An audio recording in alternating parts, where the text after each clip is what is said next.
Title: The Skyglass Expanse. The wind howled across the crystalline plains, whistling through the jagged shards that rose like frozen waves from the ground. I had seen sketches of the Skyglass Expanse before, crude maps drawn by explorers who never returned, but nothing prepared me for the way it shimmered beneath the twin suns. Every step I took sent faint echoes rippling through the glass, as if the land itself were alive and listening.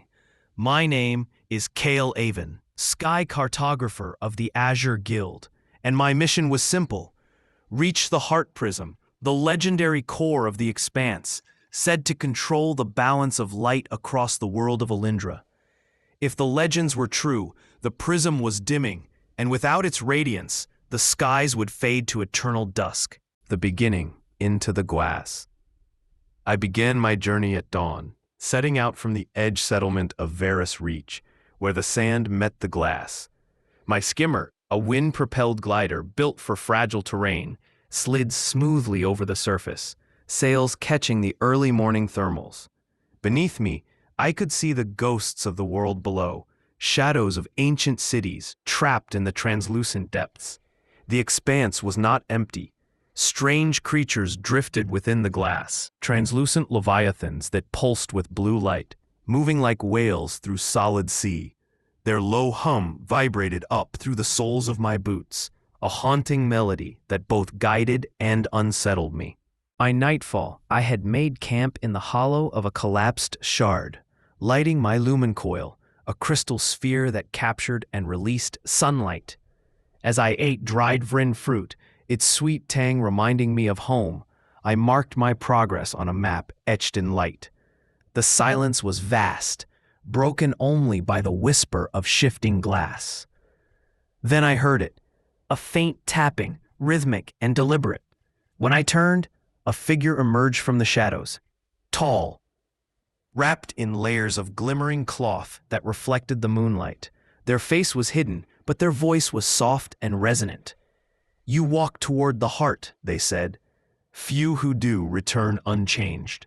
They called themselves Saren of the Veil, a guardian of the Glassborn, a people said to dwell beneath the surface of the expanse. They claimed the prism was dying because of human greed. Too many had tried to harness its light, fracturing the harmony it maintained. "I don't seek to take it," I said, "only to repair what's broken." They studied me for a long moment before nodding.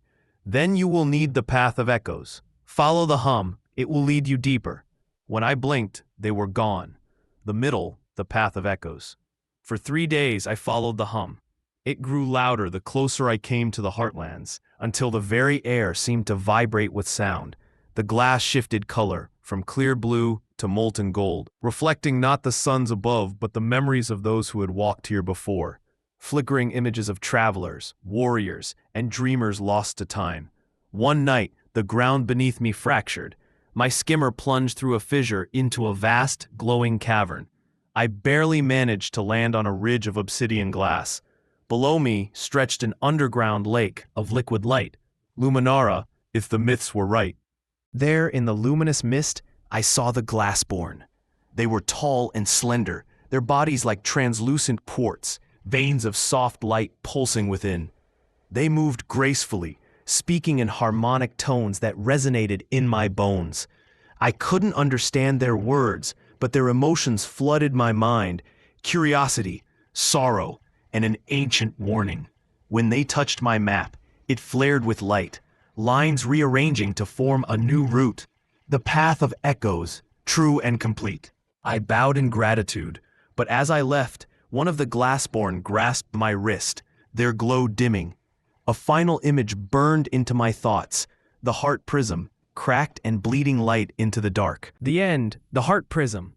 The journey to the heart took 2 more days. The terrain grew treacherous, shards rising in chaotic spires, forming bridges that dissolved behind me. The hum had become a roar now, a constant vibration that made my teeth ache. At last, I reached a vast chasm. Floating at its center was the Heart Prism, suspended by tendrils of light. It was enormous, crystalline, and broken, fissures running through it like veins of shadow. As I approached, the prism pulsed weakly, each beat dimmer than the last. The air trembled with sorrow. I remembered Saren's words, few return unchanged. Placing my hand on the surface, I felt warmth, then pain, a flood of images, memories not my own. The world's first light, the birth of the expanse, the endless cycles of harmony and decay. The prism was not dying, it was choosing. I understood then. Ilindra's light could not be repaired by force or craft. It needed a vessel, a new heart to carry its rhythm. The glass beneath me began to crack. The prism flared, and I felt my body dissolve into light. Epilogue, the new dawn.